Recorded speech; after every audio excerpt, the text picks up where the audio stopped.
Dr. Nunley gave me the charge of finding someone to talk to our kids and make a difference in their life. And the theme for this year was because you matter. So we looked and looked and looked, and it was not, the looking was not going very well. And in walked Zach Dials. Zach Dials stopped by to see us like he always does. He says, listen, I've got a guy that's big time. And so put me in contact with Thomas, and Thomas sent me a book.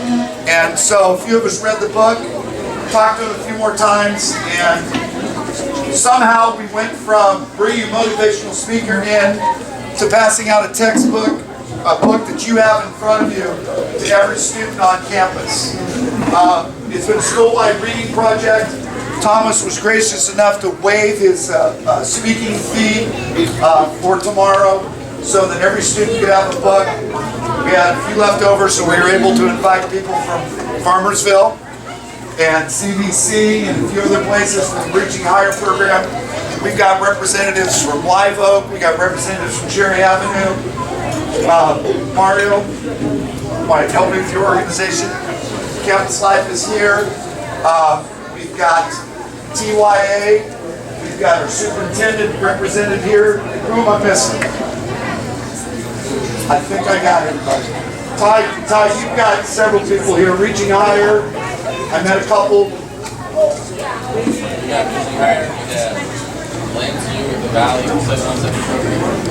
You got Ray with Parks and Rec. Ray Parks and Rec. I cannot forget Ray Baradell. For any reason.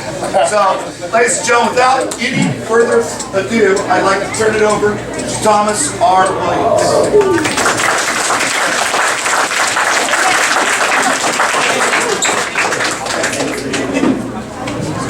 How's everybody doing? Great, good.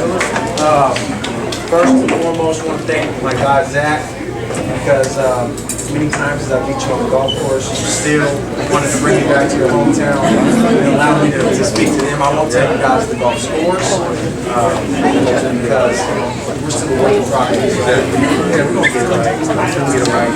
Also, I want to thank Coach Adam for bringing me in and having the conversation because your staff, your teachers here at this high school really care about you guys. Principal Michelle, thank you so much for allowing me this opportunity to share my story, my journey with your students, also the parents. And the thing, like I was telling somebody who I was talking to, what really mattered and why I really showed up, because when we were on the phone, Coach said one thing to me that really stuck out to me and it really resonated with me. And he said, our motto for this year is you matter. And I don't think that that phrase or that slogan really sets in, because whether you're 15, 50, 70, we always got to understand how much we matter and how important we are. Because as a kid, I didn't understand how important I was. I didn't have value because my mom and dad, they'd split up. My dad wasn't there. I didn't feel like I had any purpose in life, or I wasn't going in any direction. And I was really good at being aggressive, in which that aggression led over to fighting, doing a whole bunch of stuff on the playground that I shouldn't have been doing. But when somebody actually sat there and listened to me, they showed me that I mattered. They showed me that I mattered.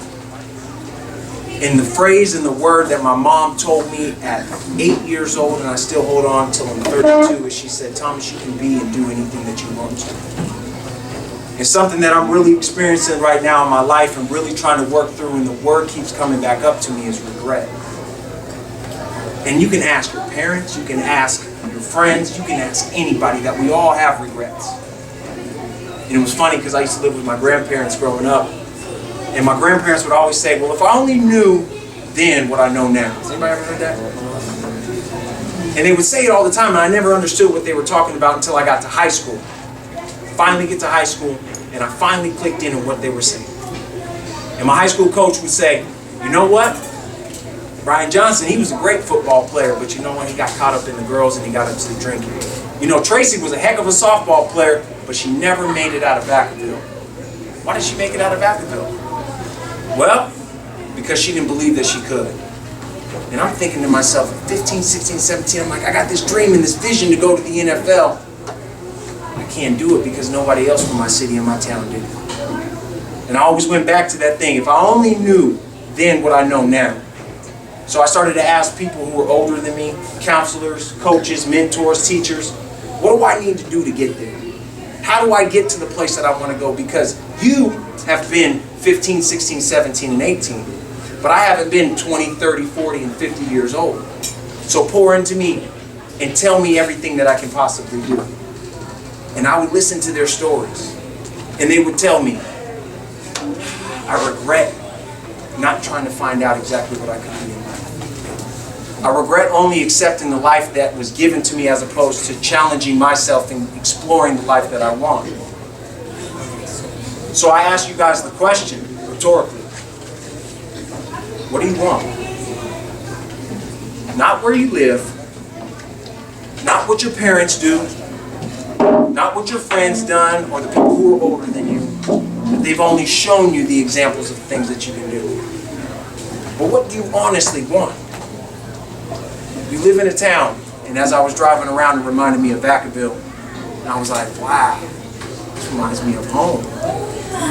Gas stations, the Hampton Inn, the grocery stores, the people, the love. And it reminded me of what home really represented. And it's a place that we have to understand it's where we come from. It doesn't have to mean where you end up. You can sit there and look at Permission to Dream. When I wrote the book, I was like, man, I don't nobody want to hear my life. I'm just a regular guy. We called it in football, jag.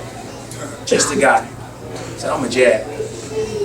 Somebody was like, no, your story needs to be told. Because I was once that person who sat there and said, if I could be anything, what would I be? And I was too afraid to tell anybody about it. And I was too afraid to explore it. But like I told you before, one of the biggest things that I fear in life is regret. And I was just recently in South Africa, and I was with a good friend of mine, and I asked him, I said, why did you come to South Africa? Why are we here? He said, man, because I want to come to South Africa and I want to get in the water. I want to go to the mountaintops. I want to jump out of a plane. I want to bungee jump. I was like, I don't want to do that. I'm not ready for that. He said, well, do me this one favor. Do everything here so that when you get on the airplane to go all the way back to the United States, you don't have a regret. And I held on to it, and I'm telling you, I'm afraid of heights. I barely ride airplanes. I don't ride roller coasters. And if anything's higher than 20 or 30 feet, I'm not getting on it. Because that's what I'm afraid of. But I went there to Africa with my buddies, and I was like, when am I going to have another opportunity to be at 320 feet on the edge of Victoria Falls in this water that they call Angel's Pool and Devil's Pool. And you're literally right there on the edge. I'm talking about you're in the water and the water's rushing and you're thinking, if I fall down this ledge, I'm about to die. But there was something inside of me, I was like, I don't know, but it kind of seems fun. It kind of seems exciting. Like, I mean, if I die, it's going to suck. There's no doubt about it, right? But it would be a cool story, right? It's like, oh, today we gathered, Thomas died, but he died going out on top. So I got in the water, and there's two ropes. You walk underneath one rope, and you're grabbing it, and I don't want to let go of it. I'm like, okay, this is good, let's take the picture. They're like, no, keep going, keep going, keep going. So I go to the next rope, and then he lifts it up, and I'm getting ready to step underneath it. And I'm like, okay, I know I said if I die today, it's not going to be a big deal, but I really don't want to die today. Until finally he said, now let go of the rope and stick your arms in the air. I stuck my arms in the air, and I was afraid, and I stuck them higher and higher and higher, and then all of a sudden I let out this yell, and I was like, woo! I did it. I did it. Something as small and as fearful as being on the ledge, I did it. And at that moment, it reminded me of everything else in my life that I've been able to say that I've done. At 7 years old, I wanted to play professional sports after I went to an Oakland A's baseball game, and I did it. After I went to the NFL, after I graduated college, becoming the first person in my immediate family, I never had an example of what it was like to go to college. You don't walk around my house seeing a whole bunch of diplomas and degrees on the walls. But I understood something, that they call it history because it's never been done before. So I'm the first person in my family's history to go to college. And I don't know how many of you guys will be the first, second, third, 10th, 50th. But I know one thing. All of us either start a legacy or we continue one. And the greatest thing about my entire life is that I've been able to create a new normal. College education, extremely important. Dreams and goal setting, you gotta have it. And matter of fact, you gotta have it even if you want to be my friend. Because if you're not setting goals, we can't hang out. I'm going somewhere. And I want other people to go along with me. But if you do not have goals, if you do not have desires and ambitions, we can't hang out.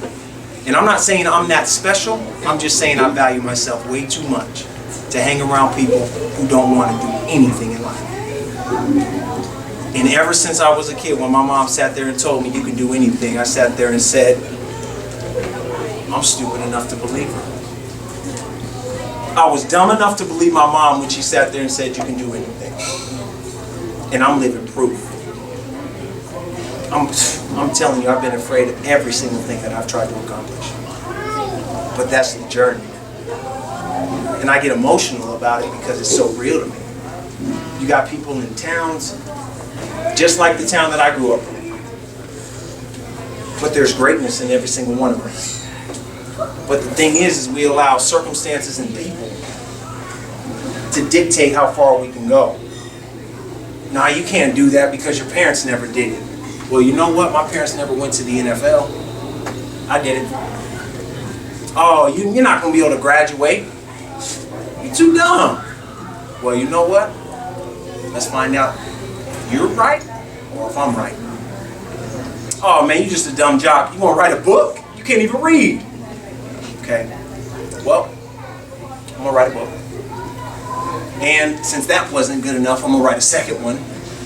Because they say if you do something once, it was luck. But if you do it over and over again, then you can do it. And I just didn't want to be lucky and just say, you know what, maybe college was the height of all my dreams and ambitions. Maybe playing professional sports is the height of all my dreams and ambitions. I'm after one thing. And the reason why I came today is so that it could rub off on some of you guys, so that you could relentlessly pursue your greatness. That's it. Because whoever said that you can only have one limit, one dream, and only something instead of some things that you can accomplish? You look around, ask your friends at school tomorrow, ask the people who you work with, what is it that you wanted to do and be when you were younger? And see if there's anybody who can answer that question. And if they can't, then we got to encourage them to do it. But then we also have to look in the mirror to ask ourselves the question. Is there anything in your life that you've done that you didn't even believe that you could do? And if the answer is yes, then we need to push the envelope and push a little further. And for seniors who I've talked to, we've got a few more weeks. It's go time. But you know what? It shouldn't make you afraid. That should be exciting. It's the adventure. It wasn't me just putting my arms up in the air when I was in South Africa. It was the whole gymnastics where I had to talk myself into going and saying, okay, I'm going to go past the first rope and the second rope, and I'm going to stick my arms in the air. It was a journey. I didn't even think that I was going to end up near the ledge. Just like I don't know what you have inside of your hearts, inside of your minds to tell you what you want to do next, but it's the journey. Set a goal. Ask yourself the question tonight and every single night before you go to sleep, what do I want to do? And you spend the rest of your life chasing it. Because dreams run away from people who are afraid of them. You work so hard in life, now all of a sudden the things that you want, they actually start running towards you. And you ask the question, am I good enough? Am I good enough? Can I do it? Can I possibly do it? Your actions, day in and day out, is what answers those questions. It's not posting on social media. I got 4,000 followers. I don't care. That's it. People got 10, 15, 100, 150,000, 200, 300,000. But you know what? Here's the thing. They're not doing nothing. So do you want to be rich or do you want to be king? I got followers, but you're broke. You got a whole bunch. And? Because a like ain't doing nothing. Is that like or is that post helping you get closer or further away from your goals? And the same thing with your friends. Either they're helping you or they're hurting you. And this is something you can take for the rest of your life. Either they're going along with you for the ride or they're holding you back from the ride. When I was in high school, and some of you guys have read, I sat there and said, okay, my friends, my core group of friends, they're either helping me or hurting me. And if they're hurting me, they got to go. Because I'm the one that sat there and gave my mom the promise that in 6th grade, when the teacher sat there and told her, okay, your son, by the time he's 16 years old, he's going to be shot, stabbed, dead, and the leader of a gang. Saw tears in her eyes. And those same tears that I saw in her eyes that day are the same tears that I saw when she was getting beat by my father. And I said, seen the tears then, didn't like them. Seen the tears now, don't like them. What am I going to do? Because you can't always point the finger, you got to pull the thumb. You can't point the finger at people and say, well, it's not because of him or her or this or any circumstance. It's time for me to man up, to be mature, and to say, okay, how are we going to change this? And that day I made a declaration of I can and I will. I can bring my mom tears of joy. I will bring my mom tears of joy. And at 18 years old, when I graduated high school, 2 years after I was supposed to be shot, stabbed, leader of a gang and dead, I looked at my mom on graduation day, whispered in her ear, and I said, we made it. And I remember her feeling that she had, and she was like, baby, yes, we did. And I was like, I wanted this again, so what's the next? We made it. Okay, Mom, I got to go to the NFL. I got to do it. I want to do it. This is what I got to do. How do you get there? The same thing that got me to graduate. Greatness is just a whole bunch of small things done well over and over and over. But just like a basketball player who's sitting there at the free throw line like this, getting ready to make a shot. Okay, I'm taking this shot. I need this one to win. He knows where he's shooting, or she. They know where they're shooting.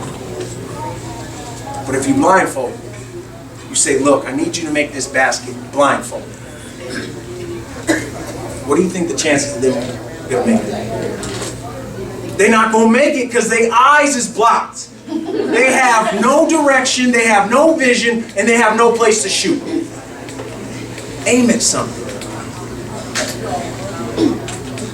And the last thing I leave you with is that, because I'm a thinker, is the what ifs. Because I found out in my life that there's a whole bunch of negative what ifs. What if I sit there and I go ask the girl to prom and she says no? But what if you go ask her and she says yes? What if I sit there and I go to college and I say I want to take this major that nobody in my family or nobody believes that I could possibly take, graduate, and be successful in life? What if you take it and you actually supersede your own expectations? What if you go out for the team, you try out, and you make it, and you actually get a scholarship, and you can continue your education? What if you want to stay right here and continue the family business? The stuff that you grew up seeing, the happiness, the joy that you saw mom and dad with? What if I let them down? What if I can't do it? All right. What if you can? See, we think about the times that we say, what if I'm going to go to Table Mountain in South Africa and I'm going to fall down the cliff? I would have never went. But what if I go in the water and I get to the edge and I survive? And all of a sudden I believe that I can. Because you have two people. Two types of people. You have people who are on the side of the road asking for money, and you have people in cars. And I live in LA, so I see it a lot. Matter of fact, I see it so much that we have bougie bougie people in LA. Zach can attest to this. I had a guy one time tell me after I went to eat and I had some leftovers I handed to him. I said, "Sir, here you go." He was like, "What's that?" I was like, "Oh, it's quesadillas." He goes, "I don't eat that."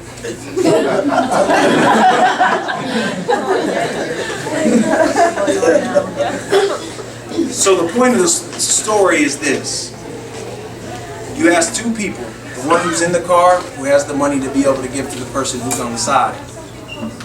You say, "Are you surprised where your life is?" And if they're honest enough, they'll tell you, "No, everything that I've done up to this point has led me to this moment." And you ask the person with a cup or some hand sticking out, asking for money. And you ask them to be honest. And you say, "Do you think that your life would have ended up this way? Are you surprised that it ended up this way?" And if they're honest, they'll tell you, "No." Because the decisions that we make aren't just affecting us tomorrow. The food that you eat tonight, it's not going to make you one way or another for tomorrow. The stuff that you do today isn't going to make you. Where we are today are because of decisions and choices that we made 5 years ago. I heard one time a wise man told me, he said, "Thomas, what you kill in your 20s is what you'll eat in your 40s. Essentially what he was saying is that what I do in my 20s is going to affect me when I'm 40. I'm 32 years old and I'm proud to tell you that I've only had one job in my life and I've been getting paid ever since I was 18. And the job that I had was at a Christmas tree lot because I wanted to earn a little bit of extra money to make some, get some gifts from my moms and stuff like that. And I got fired. But I got fired for a good reason though. Hold on, let me tell you my So, I went to work that day and I told the guy, I said, "Look, I got to get off work at like 2 or 3 o'clock because I have homework to do. It was a Sunday." So he said, "Yeah, that's fine, that's fine." So about 15 minutes before I'm getting ready to leave, I just went to him and I said, "Hey, I'm leaving in about 15 minutes. He's like, "Oh no, we can't have you leaving. There's a whole bunch of customers and we need people to buy trees and we need you here." And I was like, "I'm sorry, like I can't do it. I told you, communicated. I'll let you know up front. I gotta leave." He's like, "Well, if you leave, make sure you don't ever come back." I was like, "Oh man, I'm getting paid like $13 an hour." And I'm like, "You know how many gifts I can get from mom? $13 an hour?" But I had to make a decision. I had to make a choice. Was it more important for me to get mom Christmas gifts that year? Or was it more important for me to stay true to my dreams of graduating high school, going on to college, and furthering my education to hopefully one day get to my dreams? And so I looked at him in the face and I said, "Well, I'm sorry. I have to leave. So whatever money you're going to pay me, you're not going to pay me, you are going to pay me, I have to go." Because I made my mom a promise a long time ago. And "Sir, you ain't got nothing to do with that. This opportunity just to get me to there. I have to keep going." And so that was high school. Got paid, got fired. And like I said before, I've been getting paid ever since I was 18, whether it was college scholarships or playing in the NFL. And now still to this day at 32 years old, I don't consider this work. But I'm on my job. And it's only because from the decisions that I made when I was the age where you are right now. Every single day I get to live the life of my dreams. And that's what I wanted to come down here and share with you guys. You can. The only reason I wrote the book is to share with people and say, look, you're not the only one with problems. Just because you see a celebrity or an athlete or somebody who's the top company on TV or in a magazine, you just see the snapshot, the Instagram photo of where they are today. You didn't see all those long days, long nights, sleepless nights, struggling, trying to overcome the situation. Because we only believe with that little snapshot that we see in the magazines. Oh man, their life is great. Go find out what they were doing when the lights were off. It was working. And that's what everybody in this room has an opportunity to do. Work. Work. And it's unfortunate because your generation, people think that, well, this is the entitlement generation. You should be entitled. You are entitled. You're entitled to live the life that you want. but you're also going to have to come with the work ethic that it takes. Because the dream is free. The dream is free. But the work, the grind, is what you have to pay for. So I see it in your eyes. I see it in some of your eyes. Y'all was waiting for it. This is the awakening. This is what you wanted to hear. You got it. Now you can't pretend like you don't know that you can anymore. Because a kid from 2 or 3 hours north of here, and Zach, who's sitting right next to me, who's from this area, he made it. And the reason why he comes back is to say, look, I'm not the only one to be at the mountaintop. I didn't just fall here. I climbed, I struggled, and I grinded my way to the top. And it's your opportunity. No, it's not your opportunity. It's your obligation. That when you make it, you come right back to the city and you say, look, I'm doing it too. Come on. Because you want to go to the mountaintop. The mountaintop is the place that every single person in this room wants to go. And until you get there, don't stop climbing. Don't ever, ever, ever stop climbing. Write your goals down. Write your visions down. Wait about a week. Go look at them again and multiply them. If you have a dream that you want to make $50,000, give it a week. Go back, write $100,000. You want to make $100,000, give it a week, $200,000. If you want to graduate college, give it a week, say you want a master's. Whatever it is, multiply it. Why? Because human beings are the only thing on this earth that don't maximize and fill to our potential. A tree grows as high as it can. A car drives as fast as it can. But human beings, we're the only thing that never reach our full potential because we don't try. That's all I have for you guys, man. I can't wait to holler at you guys tomorrow. It's going to be fun. Make sure you bring your energy. Parents, coaches, mentors, thank you for what you guys are doing. I had some great coaches and I had some great teachers that allowed me to that gave me permission to dream. And that's why I'm able to share, because it was the seeds that they planted inside of me.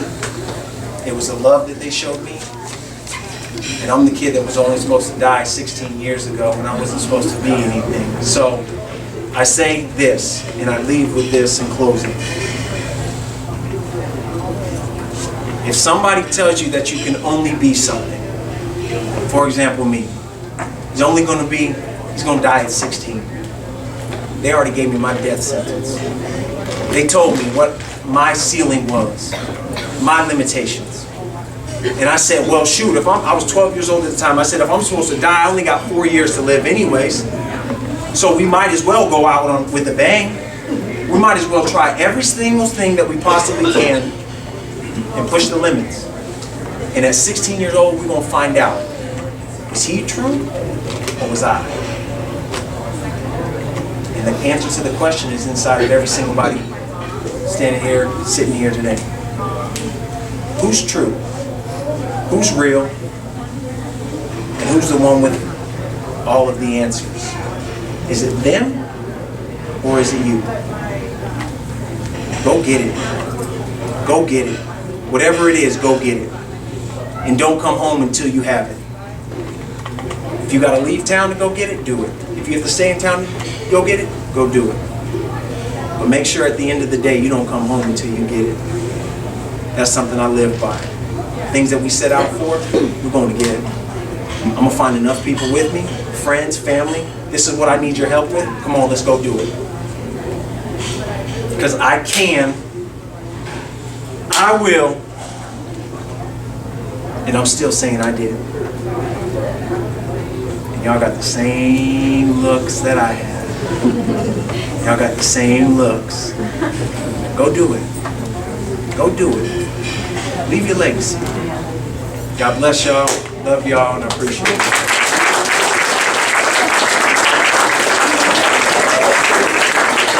Guys, we promised we'd keep you less than an hour. I got about 10 minutes for questions. Thomas, we do have some people from K through 8. We've got some people in the service industry.